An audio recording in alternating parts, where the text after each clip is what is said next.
manusia itu adalah makhluk yang seperti komputer. Ya, di otaknya itu harus terus diinstal dengan data yang baik. Karena komputer itu ya, itu dipakai atau didesain itu meniru cara kerja otak. Makanya disebut otak elektronik. Ini yang harus kita pahami. Supaya saudara-saudaraku yang ingin meningkatkan kapasitasnya, kita tahu harus bagaimana. Ya, jadi saya izin dulu saya karena beragama Islam, saya mohon maaf kepada saudara-saudaraku yang non-Muslim, nanti tolong menyesuaikan saja. Ya, karena saya Muslim, ya pasti saya tidak bisa lepas dengan keyakinan daripada ajaran agama saya. Dan banyak sekali istilah-istilah yang saya gunakan mendekati itu. Yang kedua, saya ini diminta untuk mengisi, bukan meminta. Jadi tolong maafkan saya kalau ada kekurangan, kalau ada kelalaian ya. Tolong saya jangan disalahkan, salahkan yang ngundang. Yang ngundang ini panitia.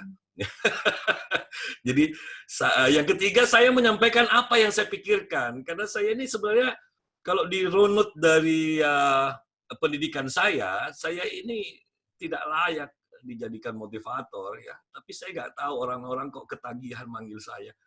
Mungkin karena pikiran saya nyeleneh ya. Jadi apa yang akan saya sampaikan ini adalah buah keprihatinan saya dalam berpikir dan akhirnya keluarlah metode-metode ilmu, knowledge, ya pengetahuan dan seterusnya yang insya Allah kita bisa pakai. Ya, yang jelas memang saya melakukan riset. Saya memiliki laboratorium manusia itu alhamdulillah sudah 17 tahun saya dirikan.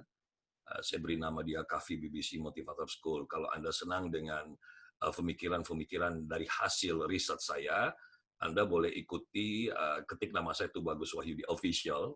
Ya, nanti Anda akan lihat ada potongan-potongan teori yang saya sampaikan, ya, supaya bisa bangkit semangat kita seperti semangatnya Pak Ari Ginanjar, ya, tidak semangatnya Coach Ramdhani. Dan yang berikut saya juga harus ingatkan bahwa hari ini saya juga mohon maaf karena apa yang saya sampaikan ini biasanya materi ini saya sampaikan 2 hari, full day, ya, mulai pagi sampai tengah malam, besoknya dilanjut lagi, ya, nyaris tidak ada istirahat karena dalam filosofi pikir saya mau pakai atau tidak ini sesuai dengan apa yang saya sampaikan tadi. Kalau itu tidak cocok untuk Anda jangan dipakai. Tapi bagi saya karena saya sekarang diberi sesinya untuk berbicara, bagi saya manusia itu tidak layak beristirahat ketika Tuhannya memberikan umur.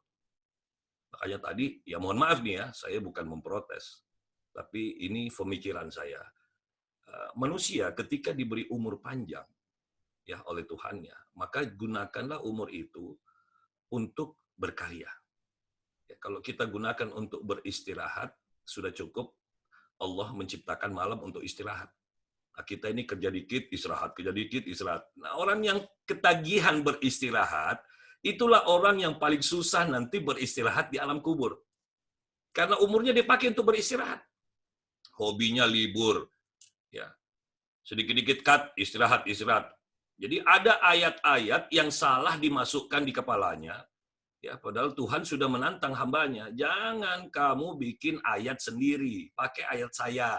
Yang Nasrani buka Injil, pakai ayatnya Tuhan. Yang Muslim buka hadis, buka Al-Quran. Jangan bikin ayat sendiri, pasti kacau.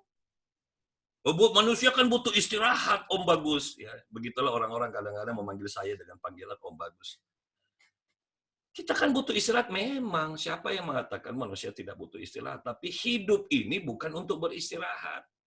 Sudah cukup nanti waktu Allah siapkan untuk kita istirahat. Kapan? Ketika kita dimatikan. Itulah waktu istirahat. Kita tenang, kita damai. Tetapi orang yang hidupnya selalu beristirahat, itulah orang yang tidak bisa istirahat nanti di alam barzah. Tidak bisa istirahat, banyak istirahatnya.